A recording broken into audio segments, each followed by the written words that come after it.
Hello, beautiful soul! Welcome back to my channel. This is Meisha Ami from Japan. Cancer, this reading is for you. Tingnan natin ang iyong February 16 to 28. Ay. Maraming salamat muna sa mga subscriber, new subscriber, cross-watcher. Sa mga bagong pasok dyan, welcome na welcome kayo sa bahay ni Ate Aimee. Salamat sa nakataba ng puso ninyo mga comments. Sa mga nagpa-personal reading, maraming salamat po. Kung gusto niyo na energy niyo lang talaga, ang gusto niyo makuha natin, all the details para sa personal reading ay nasa baba ng video nito. Tatandaan niyo magkaibang personal reading tsaka general reading. Pag hindi niyo naintindihan yun, paki-research na lang din sa Google. This is a vice versa. Maaring energy mo, energy ng person mo, energy ng malapit sa puso mo, nangyayari, or mangyayari pala. Use your own intuition, lawakan natin ating isipan, irespeto natin kung kaninong energy ang nakuha ni card natin sa card na to, no?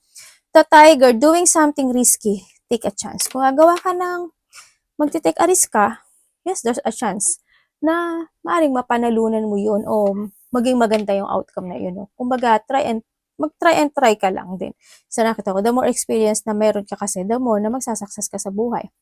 Ay, maaring may mga hinihintay kayo na mga news, package, or letter na maaring is mga guarantee to success. Siguro, hindi mga wish come true. Ako nakikita na hindi lahat naman, pero siguro sa ibang aspeto ng buhay mo is may mga magsasucess sa buhay mo, no? So nakikita ko dito. And we have the table, hard work ahead. Ang nakikita ko dito, ano to? When it comes sa table kasi is, kailangan mo atang magbigay ng effort and hard work, ano? Kasi kung titignan mo sa table, walang laman. No? So nakita ko talagang gusto mo talagang mag-success yung isang bagay o sitwasyon sa buhay mo. Kailangan mo ibigay mo yung hard work and effort mo doon. So nakita ko dito. No? Mahirap kung maghihintay ka lang. Diba? Kaya nga sinasabi to, you need to take a risk para mag-success yung sitwasyon na yun. Sa pera man yan, sa karelasyon man yan, o sa ang aspeto ng buhay mo yan. Diba? And we have the Ram, stubborn, aggressive person. Maring ikaw ito, or maaring someone sa buhay mo, no? Mga matitigas ang ulo, mga agresibo. So nakita ko ito. At mag-ingat ka kasi may mga chismis, no? Na pwedeng ikalat. Huwag ka kwento na kahit kanino about your life. Huwag kang maglagay ng mga post dyan sa iyong Facebook man yan, TikTok man yan. Kasi alam mo naman ngayon, di ba? Maraming chismosa, no? Kaya mag-ingat ka kasi maaring may mga tao na pagchichismisan ka at sasabihin nila yung mga sikreto, no? Mas maganda na i-working out mo na sarili mo lang din yung mga bagay-bagay o sitwasyon mo sa buhay mo, no? Sa nakita ko dito. At yung mga idea mo, syempre, ganun din ang nakikita ko dito. Maaaring you are, connected kay Aries. Yan, may pinag-uusapan ka na. Energy ni Cancer. Or maaaring ikaw rin yan, di ba?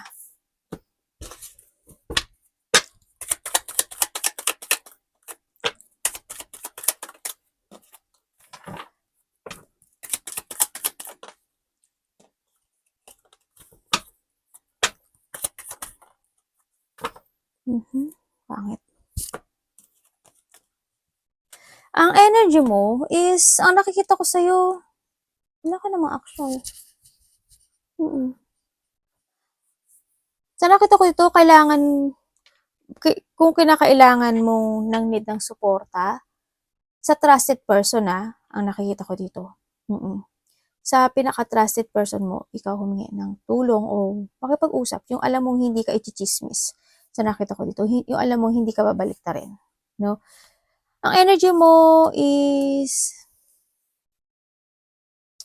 minsan okay yung pera mo minsan hindi. Sa nakikita ko dito. Minsan nagkakaroon recovery, minsan hindi. Minsan nagiging waldas, no? Or minsan talaga nagkakaroon, kumbaga nagiging unhealthy lifestyle. Yun nangyayari sa'yo, no? Yan, ang nakikita ko. Nagkakaroon ng mga a lack of clarity sa buhay mo, lalo na when it comes to a decision making o yung mga bagay na gusto mong i-pursue. Sa nakikita ko dito, walang clarity. May mga bagay na nagkakaroon ng lack of clarity, may mga sitwasyon na hindi nagsasucess, at may mga sitwasyon na nalilito ka. Kumbaga nagkakaroon ng unproductive or creative block dun sa bagay na yun, no? Sa nakikita ko dito. Nakikita ko rin dito is, maaring may tao na makikipag-reconciliation sa'yo, pero mag-ingat ka or makikipag-usap, no? Makipagbati man siya o ano man siya na maaring makipag-usap sa'yo, pero ang nakikita ko dito sa tao na 'to ay nagsisinungaling siya. Itong tao na 'to ay ang nakikita ko sa kanya maaaring nagkaroon kayo ng hidwaan na 'to o hindi talaga kayo nagkasundo nito, 'no? Siguro 3 times, 2 times to 3 times baka 'pag ito is nangyari na uli, mangyayari pang muli, pangatlo, 'no, ganyan. Mag-ingat ka na lang din, you need to trust to your intuition sa nakita ko dito. May nakikita akong bad news sa'yo, ha, kaya kailangan, medyo 'wag mong ipagpapaliban yung mga bagay-bagay o sitwasyon mo when it comes to a plan. Kailangan palaging mong gamitin yung utak mo, palagi kang mag-focus sa mga layunin mo sa buhay. Kumbaga, bakit halimbawa lang, bakit ka ba nag-iipon? Bakit ka ba nagtatrabaho? Bakit ka ba nagpapatawad? Bakit, halimbawa sa relasyon, bakit yung karelasyon mo babalik at gusto mong bumalik siya at tatanggapin mo? For what? 'Di ba? Kasi mahal mo siya. Siyempre, natural, mahal mo siya. Pero isipin mo rin yung the fact ng situation. Halimbawa sa karelasyon, bumalik siya. Sa tingin mo ba, pag bumalik ka doon sa tao na yon or vice versa tayo, kahit na hindi ang karelasyon, kahit na anything, basta nasa sa'yo yung desisyon na yan. Pag bumalik ka sa tao na yon o naging kayong uli, sa tingin mo ba, ang babalikan mo pa, yung dating unang nakilala mo siyang yun? Hindi na. Memory na lang yun. Hindi na siya yun. Kasi ang dami na nangyari.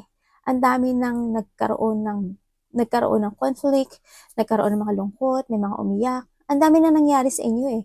Nagkaroon na ng mga intense and disappointment sa inyong dalawa, di ba? Bakit ka pa babalik? Pero nasa sayo to ha, wala sa akin to. No? Pero if there is someone na hihingi ng tawad sa'yo or makikipagbalikan man siya or they want to recover something para lang ma-release ang pain niya, medyo nagsisinungaling siya.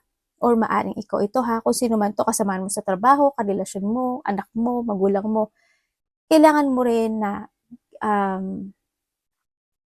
before mong, okay naman mag-forgive, hindi masama mag-forgive. Hindi forgive, diba? Ganun na lang. So nakita ko dito. Parang may mga burden ako na nakikita na gusto mo ma-recover sa nakita ko dito. Parang you still waiting pa rin sa nakikita ko dito.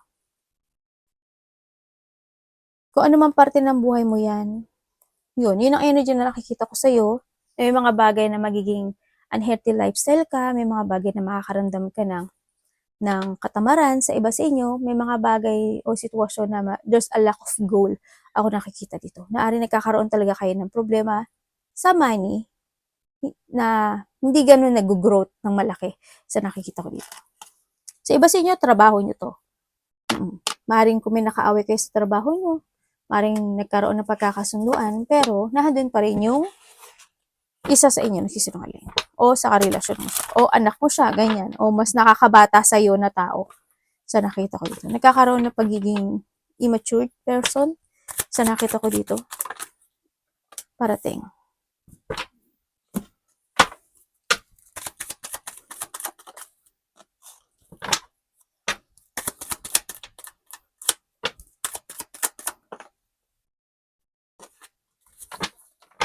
Dami mong karakter, ano? Ay. Ang parating sa'yo, may tao, ano to? 3 kayo magkakapatid? O 2? Ano nakikita ko? May tao na walang nararamdaman sa'yo, no? May tao dito na wala siyang nararamdaman. May tao na cold, ganyan. May makikipag-usap daw sa'yo.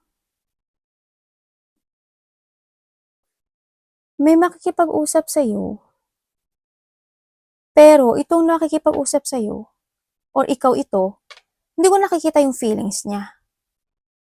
Hindi ko nakikita. Siguro dito yung they want to talk to you kasi they want to recover something pero without feelings. Ito ha, sa nakita ko dito. And iba naman sa inyo, may mga didesisyonan daw kayo sa buhay nyo. Pero, doon sa blockage, ako nakita dito. Medyo may konting blockage para magkaroon ng success yung sitwasyon na yun. So, nakita ko dito.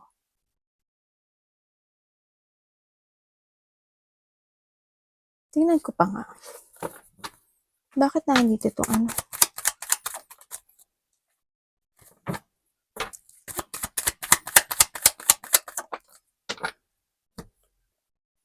Oh. Kaya pala ganoon. May nakikita ko dito na tao na maaring kung nagkaroon, kung may mangungutang sa'yo ha, or may utang sa'yo itong tao na to, ang nakita ko dito, hindi siya makakabayad sa'yo. Hindi pa niya, wala pa siyang kayang i-offer sa'yo sa nakikita ko dito.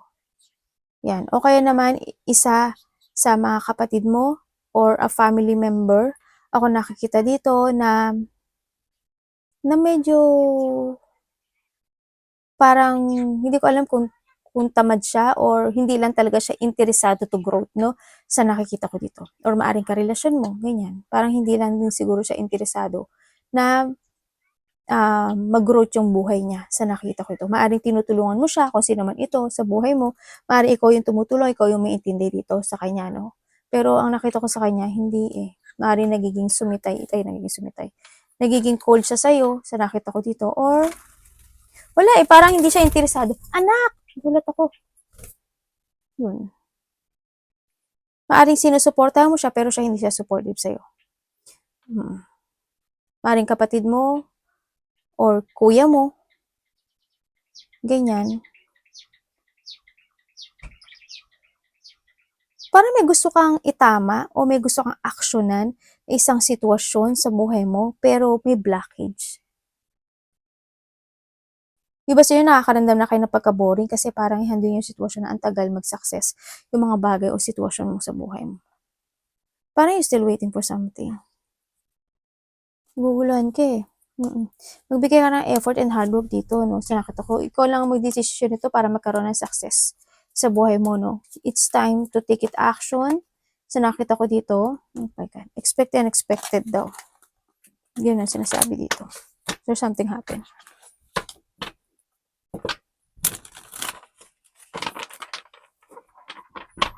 Sana wag mo mapabayaan yung mga decision making mo, no? Yung mga plano mo sa nakikita ko dito. Trust to intuition na dapat iwasan.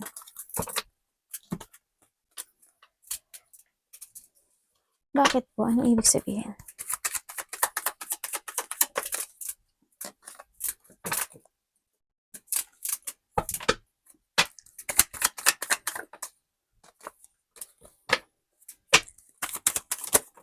Iwasan mo nga ata mga to.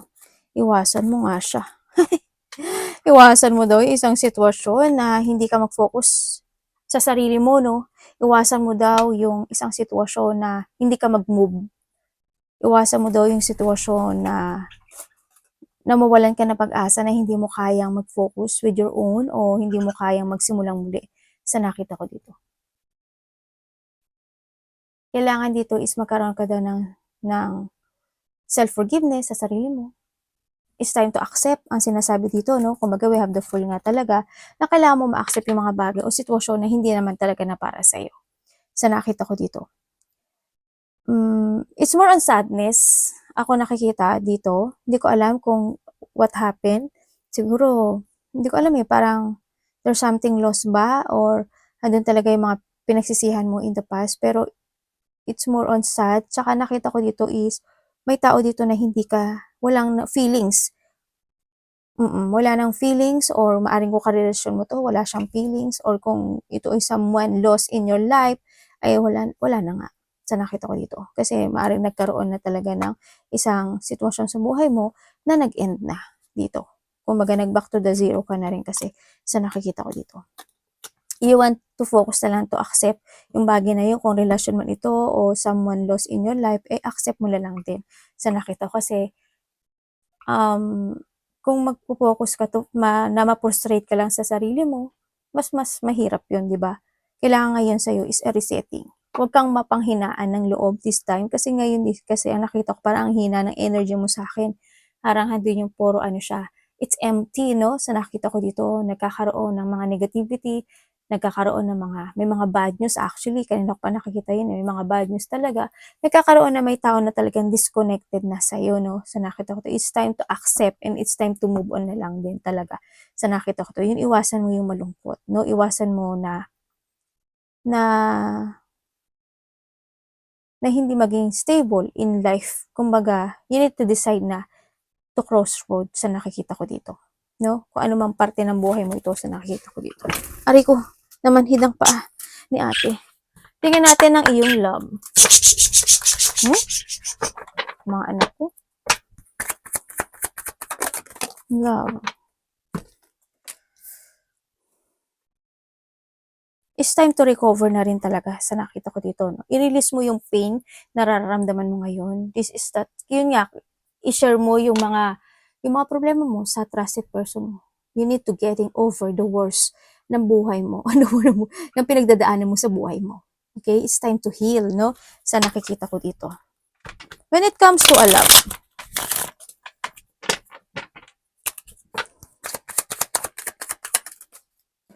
love is sa lahat, no? Sa lahat yan. Kapatid, magulang, anak, kasama sa trabaho, sarili, ganyan.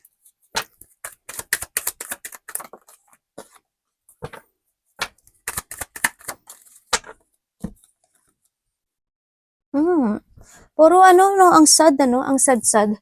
Okay, when it comes to a love, ang nakikita ko sa'yo, parang you still holding on the past situation, sa nakikita ko dito. Nagkaroon ng mga disappointment, nagkaroon ng mga hindi magandang outcome. Kumbaga, nagkakaroon din ng mga pagsisisi. Talagang you receive failure something in your life, sa nakita ko. And then, nahandoon din yung frustration, tsaka, ang nakita ko dito parang may self-doubt. Ako nakita, bakit parang, andin yung parang you're in a painful situation, It's more on you are stuck, trapped, confused, ganyan.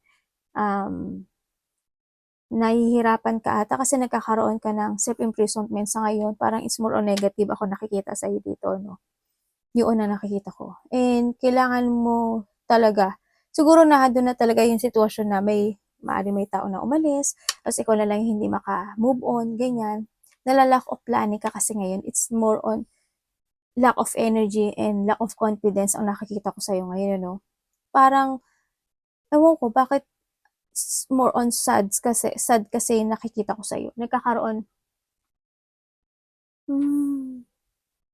kailangan kasi dito is to release, you need to release na rin talaga yung stress mo.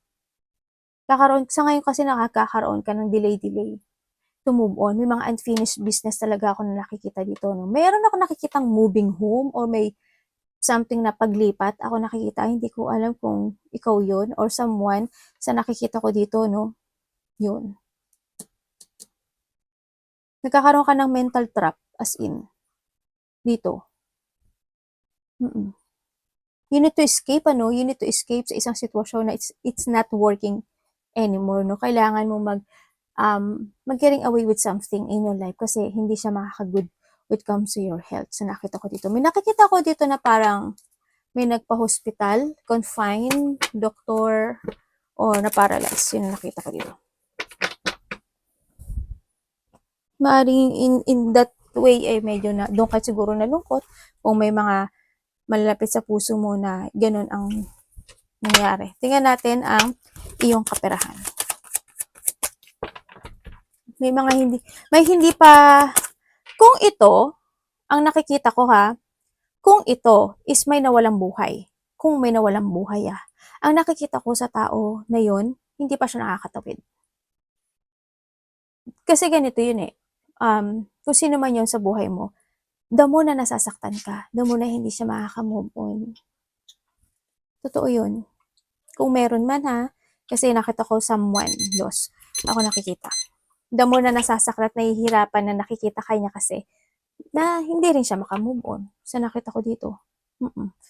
Ayaw rin, ang nakikita ko kasi dito kung may nawala, buhay, ay hindi niya pa totally tanggap na, na umalis siya. Sa nakikita ko dito, parang ayaw niya ring umalis eh. Ewan ko bakit. Kasi ang lungkot ng aura, oo. Kala ko na Japanese ko kayo. Ang lungkot ng aura, or maaring ikaw ito, no? Baka may mga pinagdadaanan ka kasi ang lungkot din kasi ng aura na nakikita ko sa'yo. Tingnan natin, kaperahan mo.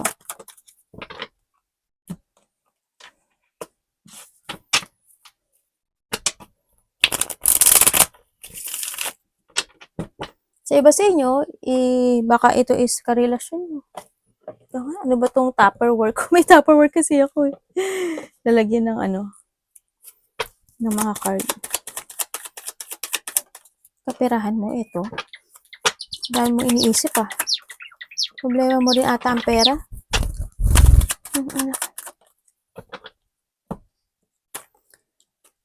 Okay, when it comes to money,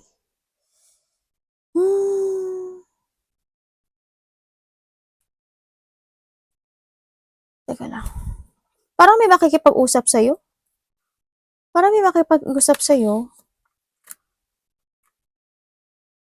Pero hindi ko nakikita yung growth. Anak ba ba?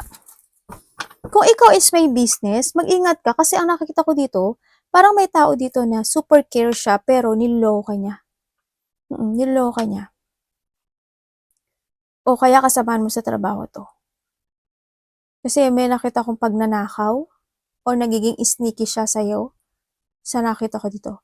Maaring itong tao na to, pag kinausap mo to, relax ka eh. Hindi ko nakikita na parang worried ka actually. And you care. Magaling itong makipag-usap actually. Alam niya yung sasabihin niya sa'yo. Pero mag-ingat ka. Karelasyon mo man ito, kasamaan mo sa trabaho, o sa business mo ito, no? Kung saan man ito. Sino man ito sa buhay mo. Magaling siyang makipag-usap. Hindi mo mapapansin na niloloko ka niya. Kasi mahusay siya eh. No? Mahusay siya kumuha ng tiwala ng tao. Or maaring ikaw ito, di ba? Magaling siya mag-advise. Ganyan. Makikita mo, napaka-sincere nitong tao na to. Makikita mo, andun yung, pag makikita mo siya, parang looks respectful sa nakita ko dito. Pero mag-ingat ka kasi hindi siya totoo. Nagsisinungaling siya. No? And when it comes to your money, maaring ikaw rin ito, no? Parang maybe you hiding yourself na sinasabi mo na meron kang money pero wala. Sabi ko yung mga ganun. Pag malala na ako, magpakatotoo ka. Ako sa'yo, magpakatotoo ka. If ever na ikaw tong energy na to, magpakatotoo ka. Promise. Mas mahirap naman yung, kasi marami, di ba? Maraming tao ang alam mo yung wala na, pero para lang wag makita ng iba na wala ka.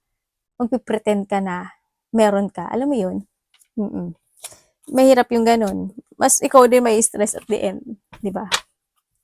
Sa pera mo, hindi ko pa siya nakita na growth. Nag-growth. Hindi pa ganun. Advice universe. Ay, gumin na anak. Gumin na. Waro ka ta na. Gumin na. Yung anak ko. Kaano yung buntot niya? Sabi niya, mami, walo ka ta na. Gumin na. Kasiguro, mami ko. Ba yan? Tingnan natin. Advice.